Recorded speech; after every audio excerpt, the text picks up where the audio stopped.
It's time for this week's episode of Brandon Sports Talk, featuring in-depth interviews from those who are trending in the world of athletics. And now, here's the host of Brandon Sports Talk, Brandon Pate.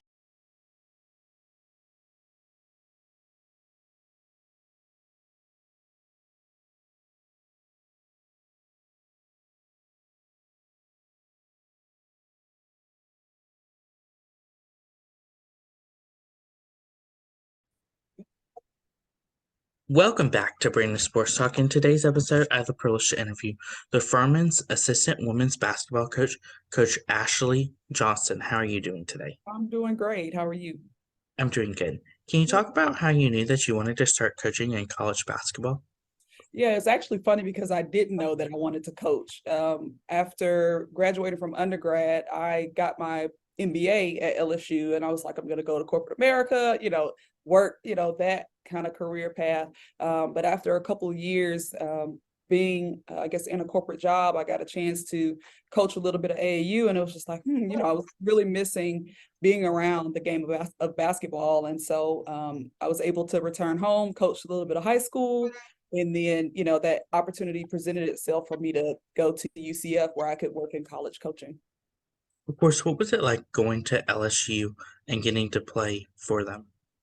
It was a decision I would make all over again. People are always like, would you do it the same? And I absolutely would. I wouldn't change anything, that happened in my career, whether it was injury wise, wins wise. I got the chance to play with some of the best players, I think, in the world, that just have played the women's game. And so that's always a great part, of my life, and being able to just be in Baton Rouge and be around those awesome people, because that's one of the best things about LSU. How's it like getting to put on that purple LSU jersey? So it's always funny because you're always nervous about your first game, right? And one of the things that I guess a lot of the athletes get excited about is when the band plays. It's called LSU pregame, and so they talk about those first four notes. And so when you have that uniform on and you have LSU across the front, and you have your name on the back, it just gets you excited, just for that opportunity to be able to go out and represent your university, but also represent your family. Of course, what was your experience like getting to play in the SEC and playing teams like Georgia Bulldogs, Florida, Alabama, and Tennessee? That's it's just one of those things where you get to play against the best of the best every single night, right? So it challenges you to, I guess, be at your best and make sure you know the scout, know who it is that you're guarding, know what it is that your team is supposed to do. And so it just gives you the chance to kind of elevate across, the board, because you have to be prepared because anybody can be beaten on any night. Of course, how was it like competing in the Final Four of each of your 4 years at LSU? Yeah, that's one of those things, I guess, you don't think about the fact that some people never get to go, and it's like we went to four. Some of my teammates and I, whenever we get together, we just, think about the fact that we got to go to four, NCAA Final Four, something that people work their entire career for. And so to be able to play like on that big stage is like, that's why you come here, to have the chance to compete for championships and play against the best players. Besides obviously competing for 4 Final Fours, what were some of your other playing accomplishments? For me, I was more of like a role player there, but I think I did that job well. I also had the opportunity to make the all academic team for the SEC, every year that I was there. Had a chance to kind of step up and shine in some of those moments where nobody expects you to do well, because you play with Simone Augustus, you play with Sylvia Fowles, you play with Tamika Johnson, and that's where the focus is, right? But like I just remember my junior year, we were playing UConn, in the Elite Eight, and I had a chance to. I scored 12 points that game. I don't was it on the scout? I have no idea, right? But I felt like I was able to really contribute, to us, being able to go to yet another Final Four. So that was pretty cool for me. Coming out of college, what was it like getting started in your coaching career? Like I said, I didn't go directly into it, but it was one of those things where you keep those relationships that you kind of gained through recruiting and also with the coaches that you played for. And so the first job I got was at UCF with Coach Joy Williams, and she recruited me out of high school. And Coach Starkey, who was one of the assistants while I was at LSU, he had worked for her right before I went there. So it's one of those things where you just, treat people kind, make sure you always do the right thing, and things come back around for you where you get those great opportunities. How's it like, obviously, working as the director of operations for Central Florida?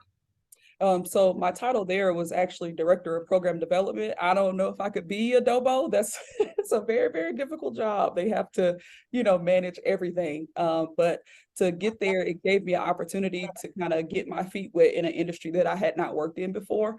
And I was able to work with some really great coaches that kind of showed me, about recruiting, showed me about scouting, showed me about player development on the basketball court. And so I was able to observe and not necessarily just be thrown in the fire. And so I just think it was a really great opportunity that helped, propel my career to where I am now. How was your experience like going back to LSU and becoming the director of player development?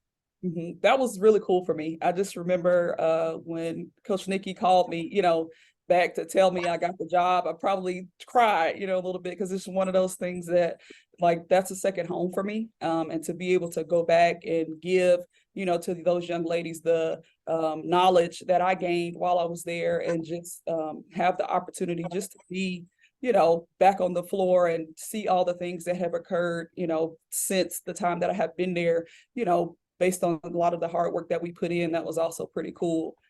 When I first got back, a lot of the fans that watched while I played and were still, pretty involved, they had a dinner for me, literally as soon as I got back, so it just shows you the type of people, that are there. And to be back around that was pretty awesome.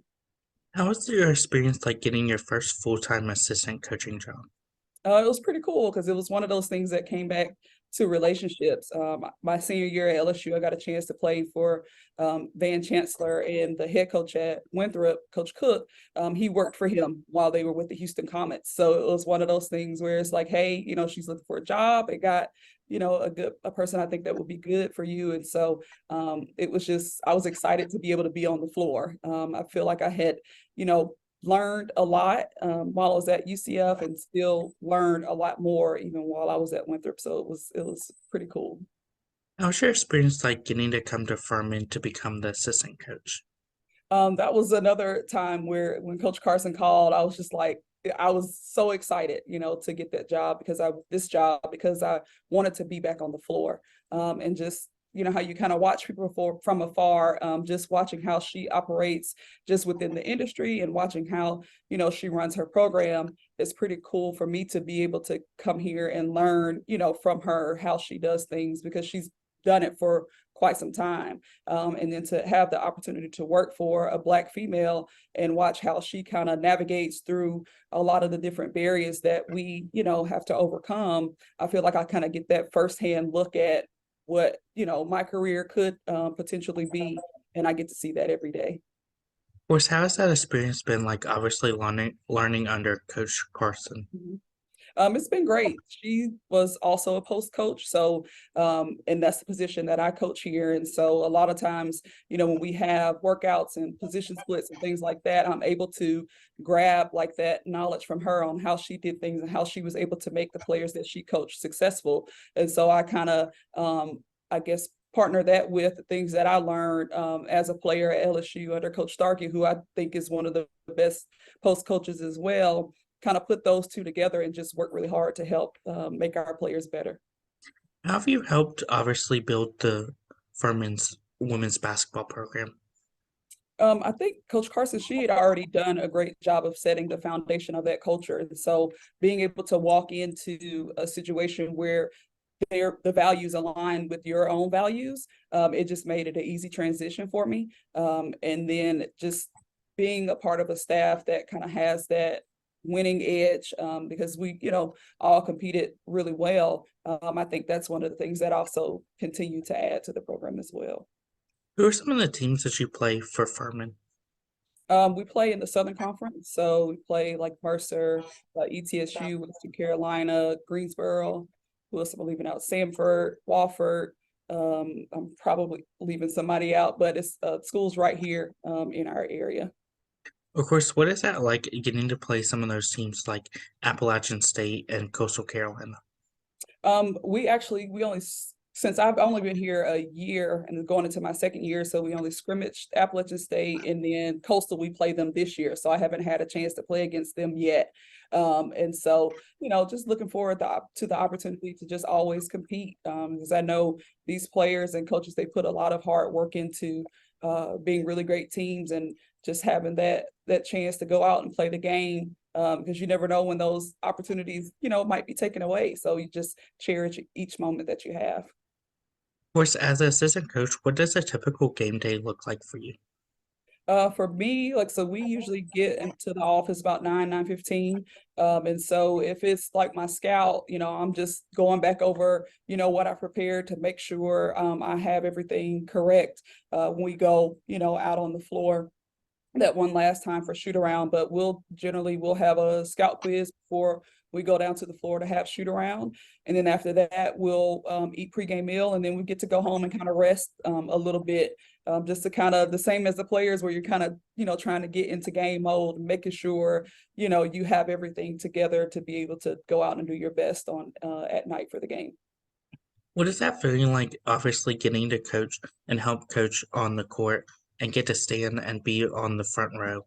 Mhm. For me, like I said, it's just an experience that you don't take for granted. Like, I look forward to coming to work every single day. It never feels like work. And so that's one of the great things I enjoy about college coaching. And it's like you get a firsthand experience, or, like you say, a front row seat to watch, the players be successful in things that you've kind of talk with them about and help them through. And that's where I get like a lot of my enjoyment, just watching them succeed. How do you describe your coaching style?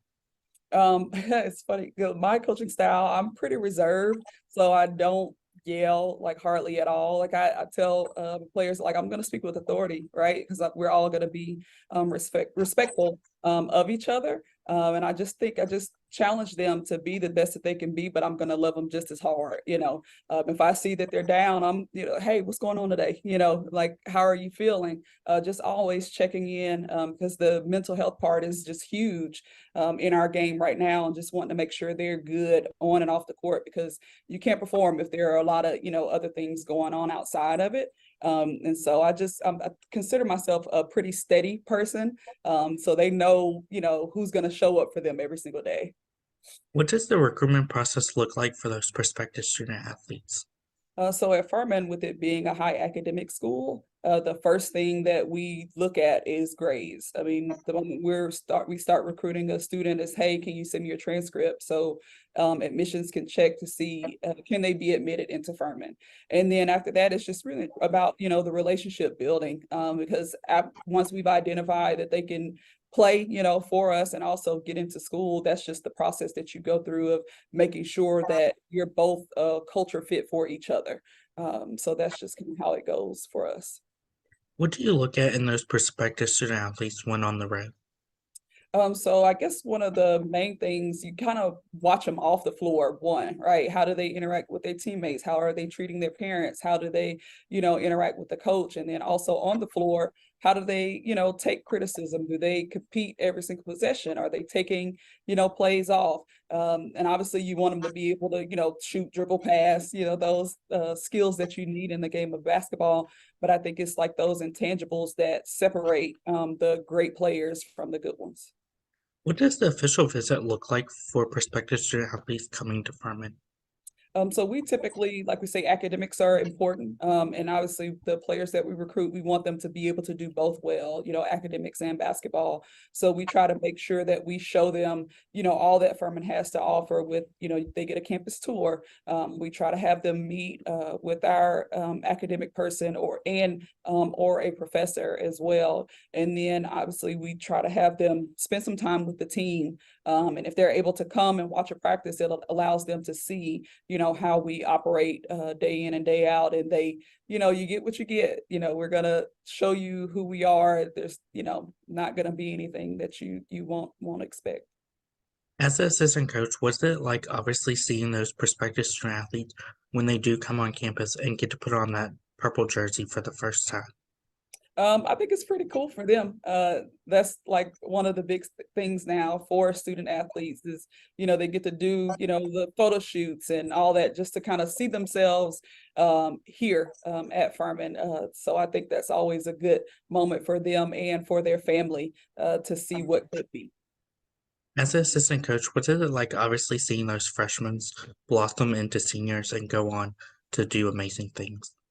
So like I said, I've only been here for a year going into my second season. So I've only, had, I guess, these two classes so far.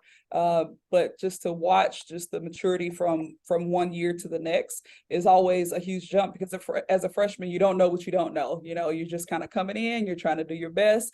Sometimes you're trying to keep your head above water, between school and basketball.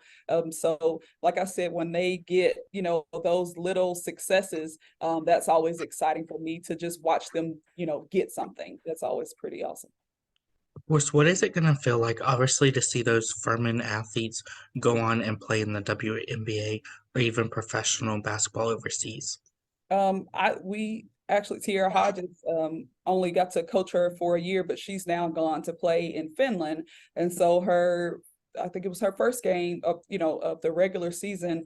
We had it on in the locker room because we had a visit at that time, and so we were able to put that on to be able to watch her compete.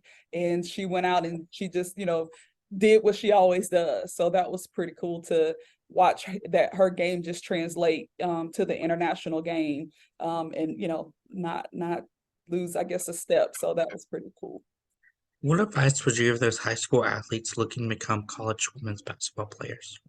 I would say first, just make sure your grades are right, because it's hard to help you get into school if you don't take care of your academics first, because that goes a long way, across the board, whether it's a high academic school or not. You have to be able to get in school. You have to be able to do your classwork even while you're here and managing that time. And I think another thing is just continue, to work on your game. Everybody now has a trainer, right?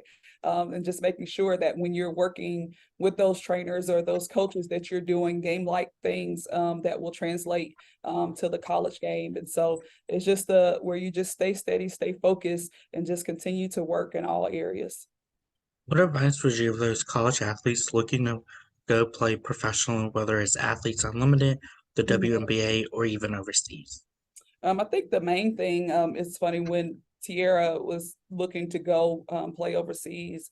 I myself reached out to Simone. I'm like, okay, what kind of things should she look for? Because I didn't play professionally. I just went on to graduate school. And so a couple of things she just really mentioned, just making sure she has, those connections overseas for, financial reasons, for safety reasons. And then also just making sure you pick, like an agent that's going to market you, that's going to really look out, for your best interests, and just knowing, how many clients do they have? Are you at the bottom, of the list? Where do you kind of fall in that area? And then, just when it comes to the money part of it, making sure you get the money that you deserve, and make sure you're going to get paid on time, right? Because, that's some of the things that people kind of run into overseas. So just making sure that situation is just as secure as possible for you.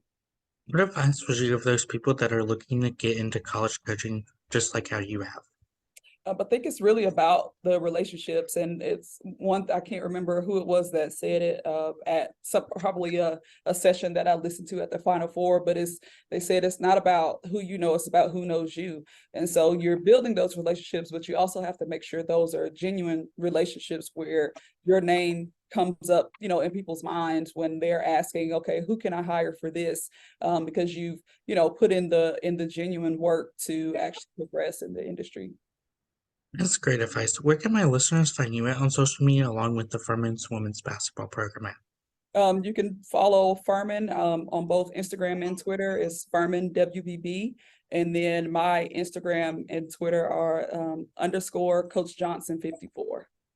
Thank you again, Coach Ashley Johnson, for your interview, and best of luck in your future with the Furman's women's basketball program. Thank you so much. You can find Brandon Sports Talk on Facebook at Brandon Sports Talk, Instagram at Brandon Sports Talk, Twitter at Talk_Brandon, and you can find me on YouTube at Brandon Sports Talk. Don't forget to like, comment, and subscribe. Thank you again, Coach Ashley Johnson, for your interview, and best of luck in your future. Thank you so much. You've been watching Brandon Sports Talk. Please feel free to like, share, and subscribe to Brandon Sports Talk on social media and on YouTube.